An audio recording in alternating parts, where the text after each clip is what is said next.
সূরা সাবাতে এই জিনদের তৈরি করা কিছু জিনিসের উল্লেখ রয়েছে যে যা কিছুই হযরত সুলাইমান আলাইহিস সালাম চাইতেন সেগুলোই জিনরা তৈরি করে দিত। যেমন বড় বড় প্রাসাদ, টিলা, পানির স্রোত, পুকুরের মতো বড় বড় পানির পাত্র, আর একটা স্থানে স্থায়ী করে রাখা ফিক্সড বড় বড় রান্নার পাত্র। তার তৈরি করা কনস্ট্রাকশনের বিষয়ে আরও ডিটেলসে বলার আগে আমি চাই আপনারা কিছু কিছু বিষয়ে অল্প কিছু জেনে নিন। হযরত সুলাইমান আলাইহিস সালামের পিতা হযরত দাউদ আলাইহিস সালাম বনি ইসরায়েলের সর্বপ্রথম বাদশা এবং নবী, যিনি প্রথমবার বনি ইসরায়েলের 12টা কবিলাকে একত্রিত করেছিলেন আর একটা সাম্রাজ্য তৈরি করেছিলেন যার ক্যাপিটাল ছিল জেরুজালেম, যা আজও বর্তমান। এই শহরেই জেরুজালেমে জমিনের একটা খাস টুকরো ছিল যেটাকে বাইতুল মাকদাস বলা হতো, যেটা আজও রয়েছে। আপনারা সবাই বাইতুল মাকদাসকে টিভিতে দেখে রেখেছেন। আর এই বাইতুল মাকদাসে হযরত দাউদ আলাইহিসসালামের ছেলে হযরত সুলাইমান আলাইহিসসালাম একটা রীতিমতো উপাসনালয় তৈরি করিয়েছিলেন, যেটাকে আহলে কিতাব দ্য টেম্পল অফ সোলোমন বলে থাকে, আর আমরা মুসলিমরা এটাকে হাইকলে সুলাইমানি বলে থাকি। আজ থেকে 2950 বছর আগে তৈরি করা অরিজিনাল হাইকলে সুলাইমান, যেটার স্থান অর্থাৎ বাইতুল মাকদাসে, যেটার মালিকানা এই মুহূর্তে পৃথিবীর 3টে বড় ধর্ম দাবি করে থাকে, খ্রিস্টান ধর্ম, ইহুদি ধর্ম আর ইসলাম। সেই বাইতুল মাকদাস যার কারণে পাকিস্তান ইসরায়েলকে স্বীকার করে না, যেটার বিষয়ে আরও ডিটেলসে আমি আপনাদেরকে আগামী চ্যাপ্টারসে বলবো।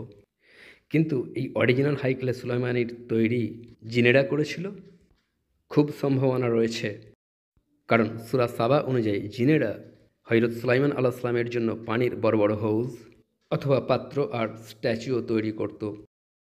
আর যদি আপনারা অরিজিনাল হাইকলে সুলাইমানির ডিজাইন বা ব্লুপ্রিন্টস দেখেন, যা আহলে কিতাবদের কাছে বহু শতাব্দী ধরে রয়েছে, তাহলে দেখবেন এই হাইকলের সামনে একটা বিশাল বড় পানির পাত্র বা গামলা বা পানির একটা বিশাল বড় দেগ আছে, যেটাকে তারা মোল্টেন সি বলতো বা গলিত সমুদ্র।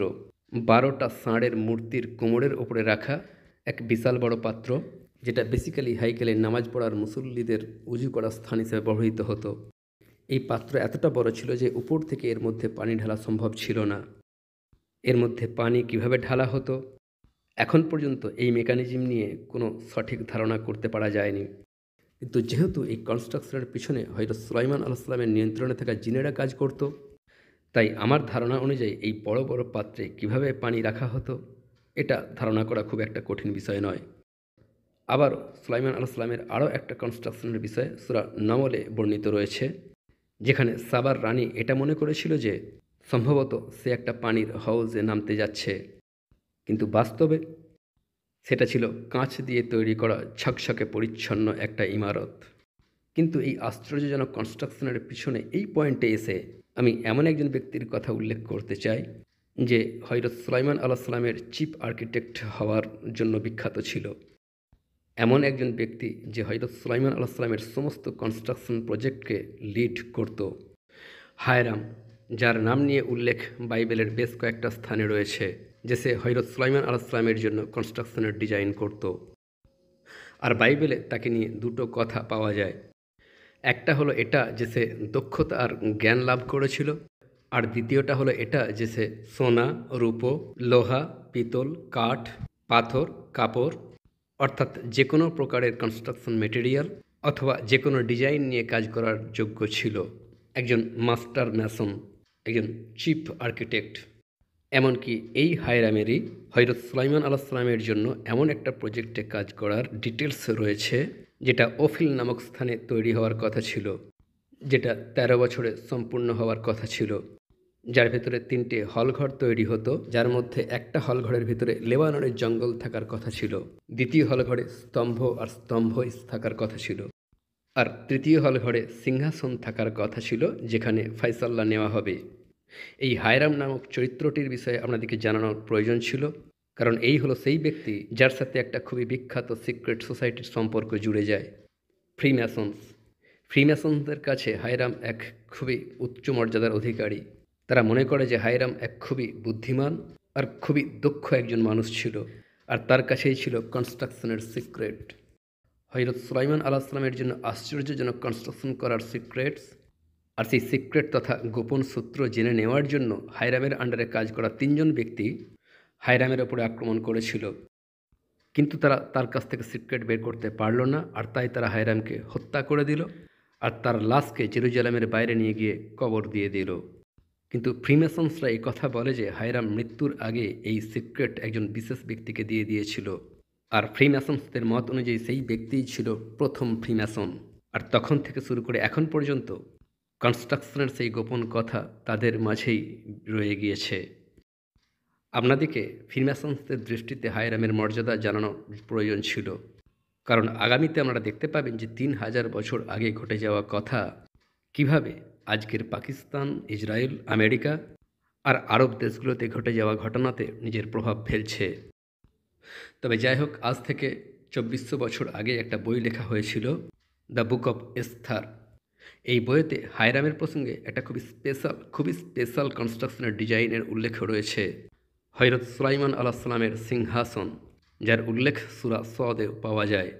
ইবনে আবি হাতিমে আবু ইসহাক মিসরি হযরত সুলাইমান আলাইহিস সালামের সিংহাসনের সম্পূর্ণ ডেসক্রিপশন বর্ণনা করেছেন। আর 10ম শতাব্দীতে লিখিত এক কিতাব তারগুন সিনি, যেটা আসলে একটা সংকলন 3টে ঐতিহাসিক ও 3টে ধর্মীয় বইয়ের, এতেও হযরত সুলাইমান আলাইহিস সালামের সিংহাসনের একটা ডেসক্রিপশন লেখা রয়েছে যে তা দেখতে কেমন ছিল। এই সমস্ত লিটারেচার অনুযায়ী সেই সিংহাসনে 6টা সিঁড়ি ছিল, যেগুলোর ওপর সোনার 12টা সিংহ তৈরি করা ছিল, আর প্রত্যেক সিঁড়িতে সিংহ ছাড়াও সোনার তৈরি অন্যান্য প্রাণীও ছিল। যখন প্রথম সিঁড়িতে পা রাখা হতো তখন কোনো মেকানিজমের কারণে প্রথম সিংহের মাথা নিচু হয়ে যেত, দ্বিতীয় সিঁড়িতে পা রাখার পর দ্বিতীয় সিংহের মাথা ঝুঁকে যেত, আর সিংহাসনের ওপরে রাখা বসার স্থানে বসে যাওয়ার পর একটা বিশাল বড় উকাব নিজের ডানা দিয়ে যে বসে থাকে তারপর একটা ছায়া তৈরি করত। কিন্তু আপনাদের মধ্যে অনেকেই হয়তো এই কথা ভাবছেন যে এরূপ একটা আজিমুসান আর্টিস্টিক কাজ আর কনস্ট্রাকশন শেষ পর্যন্ত গেল কোথায়। আর্কিওলজিতে আমরা এই অবাক করা কনস্ট্রাকশনের বিষয়ে খুব বেশি প্রমাণ কেন পাই না? অ্যাকচুয়ালি এর একটা কারণও রয়েছে।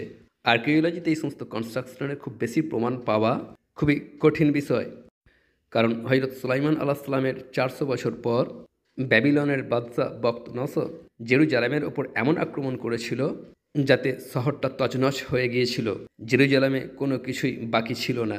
আর তারপর জেরুজালেম কমপক্ষে 20 বার উজাড় হয়ে গিয়েছিল আর আবাদ হয়েছিল। বাকি রইল প্রমাণের কথা। তো প্রমাণের ট্রেসেস যদি খোঁজা হয় তো পাওয়াও যায়।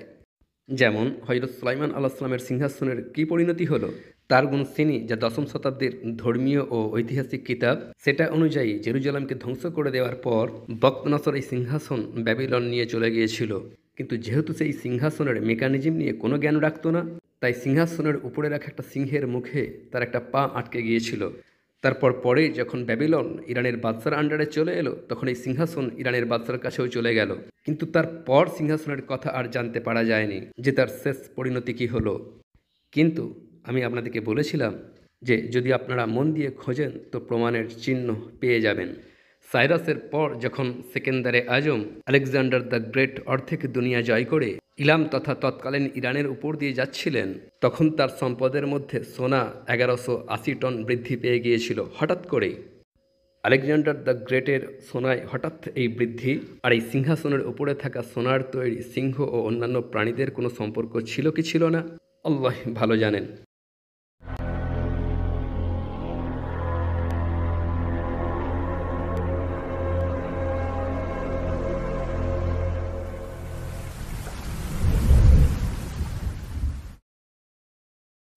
হযরত সুলাইমান আলাইহিস সালামের প্রতি মহান আল্লাহর তরফ থেকে দেওয়া এক তোহফার কথা আগেই বলেছি, একটা উপহার, মান্তিকুত তাইয়র, অর্থাৎ তিনি পাখিদের বলি বুঝে নিতেন।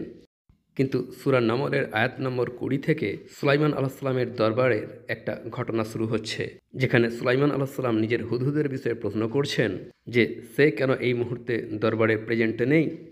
কিন্তু অল্প সময়ের মধ্যেই হুদুদ চলে আসে আর একটা অদ্ভুত ঘটনা বর্ণনা করে যে আমি আহলে সাবাকে দেখেছি, তাদের ওপর এক মহিলা হুকুমত করছে যে একটা সুন্দর সিংহাসনের মালিক, কিন্তু তারা আল্লাহকে ছেড়ে দিয়ে সূর্যের উপাসনা করছে। তারপর এই পুরো ঘটনা 37 নম্বর আয়াত পর্যন্ত চলছে।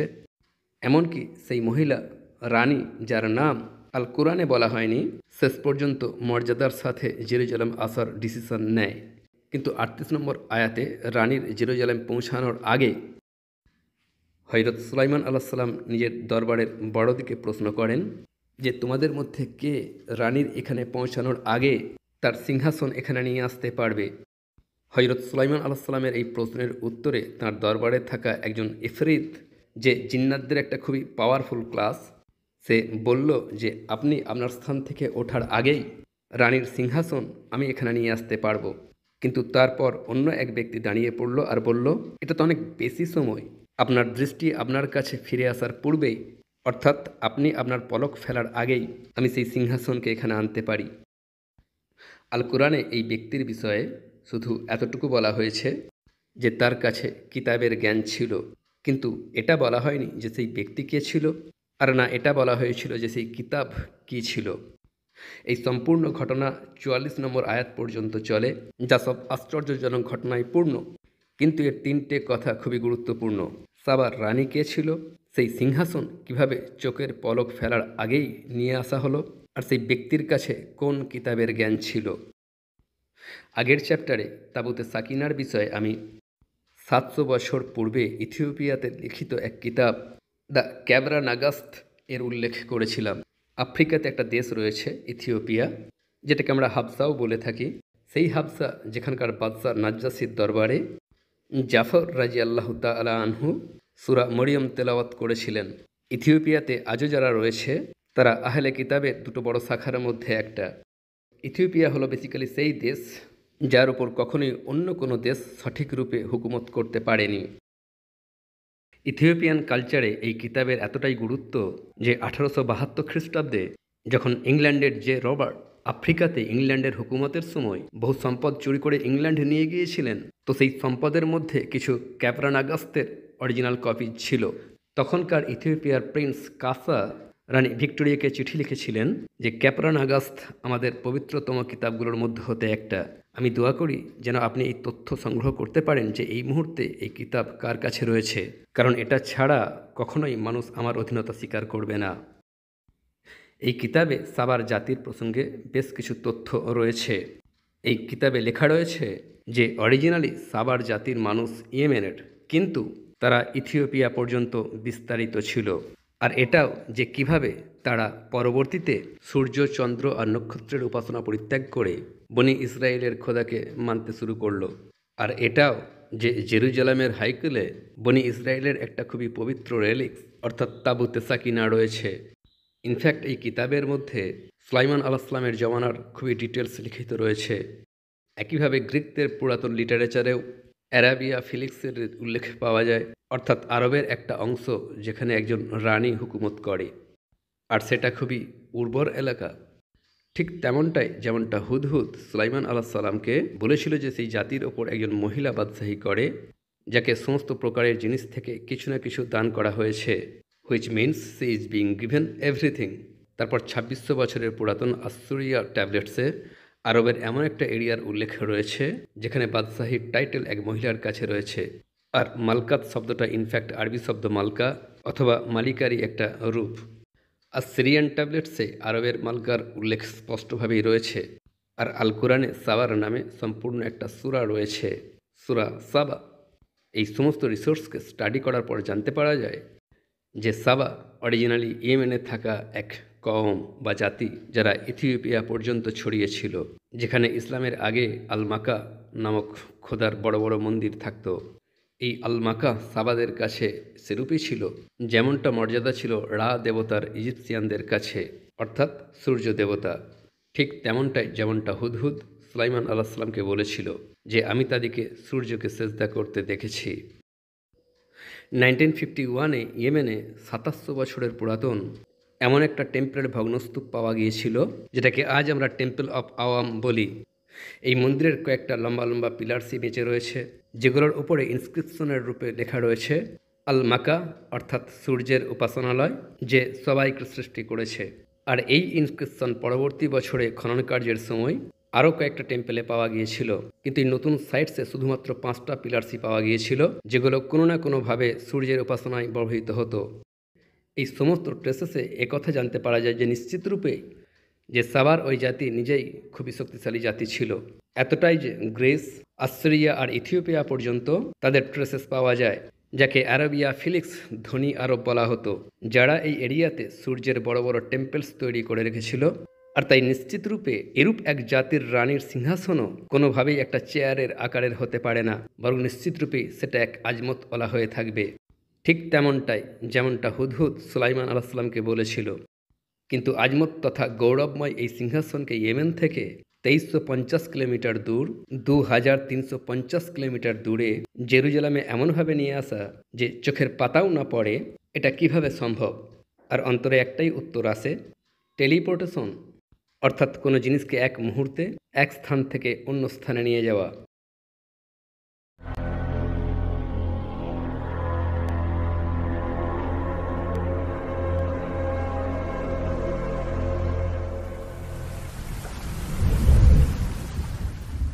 কিন্তু আমরা তো শৈশব থেকে টেলিপোর্টেশনকে একটা ফিকশনাল জিনিস বা কমিক বুকেতে লেখা গল্প মনে করেই এসেছি। আসলেই কি টেলিপোর্টেশন নামক কোনো জিনিসের অস্তিত্ব রয়েছে? 1935-এ একটা রিসার্চ পেপার লেখা হয়েছিল, ইপিআর প্যারাডক্স। এটার লেখক নিজেদের জমানার 3টে বড় নাম, আলবার্ট আইনস্টাইন, বরিস পডলস্কি আর নেথান রোজন। এই রিসার্চ পেপারে এমন একটা জিনিসের উল্লেখ করা হয়েছিল যেটার হওয়া আপাতদৃষ্টিতে অসম্ভব ছিল, কিন্তু এটা সত্য কথা যে সেটা হচ্ছিল। আর তাই এই পেপারের শেষে একটা কথা লিখে দেওয়া হয়েছিল যে এটা না বুঝতে পারা এক অদ্ভুত কাজ, আর এখনও পর্যন্ত এর ওপর আমাদের গবেষণা অসম্পূর্ণ। তারপর এই রিসার্চ পেপারের ওপর আরও 38টা বছর গবেষণা হতে থাকলো। আর 1973-তে জন বেল নামক একজন সায়েন্টিস্ট এই অসম্ভবের মতো জিনিসটার বিষয়ে বললেন যে এমনিতে এই জিনিসটা তো সম্ভব, কিন্তু যে গতিবেগে এটা ঘটে যায় সেই গতিবেগটা অসম্ভব। সেই জিনিসটা কি ছিল? সেটা ছিল কোয়ান্টাম এনট্যাঙ্গলমেন্ট, অর্থাৎ কোয়ান্টামের দুনিয়াতে এক অদ্ভুত কাজ। কোয়ান্টাম তথা অ্যাটমের সবচেয়ে ছোট এলিমেন্ট, যেখানে আমাদের ফিজিক্সের আইনের কোনো মূল্য নেই, যেখানে অসম্ভব সম্ভব হতে দেখতে পাওয়া যায়। এই কাজটাতে এটা মনে হচ্ছিল যেন একটা এলিমেন্টের বৈশিষ্ট্য অপর এলিমেন্টে চলে যাচ্ছে, যেমন তার রূপ, রং, তার স্পিন, তার চার্জ। সহজ ভাষায় দ্বিতীয় এলিমেন্ট প্রথম এলিমেন্টের হুবহু ডুপ্লিকেট কপি হয়ে যায়, যদিও তাদের মাঝের দূরত্ব কোটি কোটি মাইলও হয়ে থাকে। আর এজন্যই জন বেল এই কাজটার গতিবেগকে ইম্পসিবল বলেছিলেন, কারণ প্রথম এলিমেন্টের বৈশিষ্ট্য অথবা তথ্য দ্বিতীয় এলিমেন্টে ট্রান্সফার হওয়ার এই কাজ আলোর থেকেও 10,000 গুণ বেশি দ্রুত গতিবেগে ঘটছিল, যেটা বেসিক্যালি যে কোনো মানুষের বোধের বাইরের বিষয়। আরও 40টা বছর অতিবাহিত হয়ে গেল, আর 2012-তে চায়না কিছু এক্সপেরিমেন্ট করেছিল। আর বাস্তবে বিষয়টা স্পষ্ট হওয়ার পরিবর্তে আরও বেশি জটিল হয়ে গেল, কারণ প্রথম এলিমেন্টের ইনফরমেশন দ্বিতীয় এলিমেন্টে শুধুমাত্র ট্রান্সফারই হচ্ছিল না, এমনকি স্থায়ীভাবে তার মধ্যে কায়েমও থাকছিল। আর তারপর হল্যান্ডের ডেলফিট ইউনিভার্সিটি এ কথাটাও বলে দিল যে প্রথম এলিমেন্টের বৈশিষ্ট্য দ্বিতীয় এলিমেন্টে ট্রান্সফার হয়ে যাওয়ার পর সেটা প্রথম এলিমেন্টের ডুপ্লিকেট কপি হয়ে যায়, আর তখন যদি প্রথম এলিমেন্টটাকে শেষও করে দেওয়া হয় তখনও দ্বিতীয় এলিমেন্ট অর্থাৎ তার ডুপ্লিকেট কপি অস্তিত্বে থেকে যাবে। আর এই সমস্ত কথা আমাদের রেগুলার ফিজিক্সকে অসহায় করে দেওয়ার মতো, কারণ ডেলফিট ইউনিভার্সিটির এই রিপোর্ট সাধারণ ল্যাঙ্গুয়েজে টেলিপোর্টেশনের জীবন্ত প্রমাণ। আর তারপর শেষ পর্যন্ত 2015 এটাই হলো সেই বছর যখন মানুষ স্পষ্টরূপে ঘোষণা করল যে কোয়ান্টাম টেলিপোর্টেশন শুধুমাত্র সম্ভব এতটুকুই নয়, বরং বাস্তবে করা যেতে পারে। আর এই কম্পিটিশনে চায়না ছিল সবার আগে। তারা টেলিপোর্টেশনের বাস্তব অভিজ্ঞতার জন্য নিজেরা ক্যাস নামক প্রজেক্ট শুরু করলো, অর্থাৎ quantum experiment and space scale. আর 16ই জুন 2017 এটা ছিল সেই দিন যেদিন আমাদের জমানার মানুষ প্রথমবার একটা ফোটনের 1203 কিলোমিটার দূরে মহাকাশে টেলিপোর্টেশন করলো। এটা ছিল চায়নার সেই এক্সপেরিমেন্ট যা কোয়ান্টাম ফিজিক্সকে খুবই খ্যাতিদান করলো। টেলিপোর্টেশনের ওপর এক্সপেরিমেন্ট দ্রুত বাড়তে থাকলো, আর জার্মানির হাইডেনবার্গ ইউনিভার্সিটি রোবেডিয়াম নামক এক এলিমেন্টের 100 মিলিয়ন অ্যাটমসকে প্রায় অর্ধ মিটার দূরত্বে টেলিপোর্ট করেছিল। আলোর থেকেও বেশি দ্রুত গতিবেগে কোনো জিনিসের এক স্থান থেকে দ্বিতীয় স্থানে চোখের পলকে পৌঁছে যাওয়া আজ আমাদের চোখের সামনেই সম্ভব, কিন্তু আমরা এখনকার মানুষ শুধুমাত্র রোবেডিয়ামের কয়েক মিলিয়ন অ্যাটমসকে টেলিপোর্ট করতে পেরেছে। একটা ছোট্ট প্রাণীকে টেলিপোর্ট করার জন্য যতটা এনার্জি আর বিদ্যুৎ প্রয়োজন, তা আমাদের সমগ্র পৃথিবীর 600 বছরের প্রবাহিত বিদ্যুতের সমান হয়ে যাবে। এই বিষয়টা নিয়ে খোঁজখবর করার সময় আমি হাসান আসকারি রহমতুল্লাহ আলাইহের একটা কথা পড়েছিলাম যে এই সিংহাসনের ইয়েমেন থেকে জেরুজালেমে আসা এভাবে সম্ভব যে যদি সিংহাসন আর জেরুজালেমের মাঝের দূরত্ব সংকুচিত হয়ে যায়। এই কথাটা পড়ে আমি আশ্চর্য হয়েছিলাম। এজন্য নয় যে এটা খুবই কাল্পনিক কথা, বরং এ কারণে যে আসলেই কি সেই সমস্ত মানুষরা এতটা অ্যাডভান্সড স্টেজের কথা বলতো। আপনারা সবাই জানেন আলো সবসময় সোজা সফর করে, আলো না মুড়ে যায় না বেন্ট হয়। কিন্তু প্রায়শই যদি গভীর আসমানের ছবি দেখেন, ডিপ স্পেসের ছবি, তাহলে কখনো কখনো আলোকে গোলাকৃতি রূপে দেখতে পাওয়া যায়, বেন্ট বা মোড়া অবস্থায় দেখতে পাওয়া যায়, একটা রিংয়ের মতো। এখন আলোর বেন্ট হয়ে যাওয়া অসম্ভব, কিন্তু তবুও যদি তা বেন্ট অবস্থায় দেখতে পাওয়া যায়, তাহলে তার একটাই অর্থ হতে পারে যে তখন আলো যে স্থান দিয়ে অতিবাহিত হচ্ছিল সেই স্থানে অকল্পনীয় গ্র্যাভিটি তথা মাধ্যাকর্ষণ শক্তি ছিল, যেটা নিজে মহাকাশ তথা স্পেসকে বেন্ট করে দিচ্ছিল, মুড়ে দিয়েছিল, সংকুচিত করে দিয়েছিল, যে কারণে মহাকাশে আলোর গতিপথও মুড়ে গিয়েছিল, বেন্ট হয়ে গিয়েছিল, সংকুচিত হয়ে গিয়েছিল।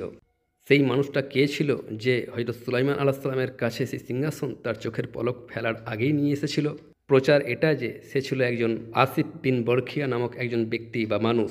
আর আরও একটা বর্ণনা এটাও যে সে ছিল মুসলিম জিনদের মধ্য হতে এক জিন, যে আল্লাহর মহান নামগুলোর মধ্য হতে এক নাম জানত, অর্থাৎ ইসমে আজম। কিন্তু বাস্তবে সে কে ছিল আর তার কাছে কোন কিতাবের ইলম ছিল, এটা সম্ভবত চিরদিনের জন্য একটা রহস্যই থেকে যাবে।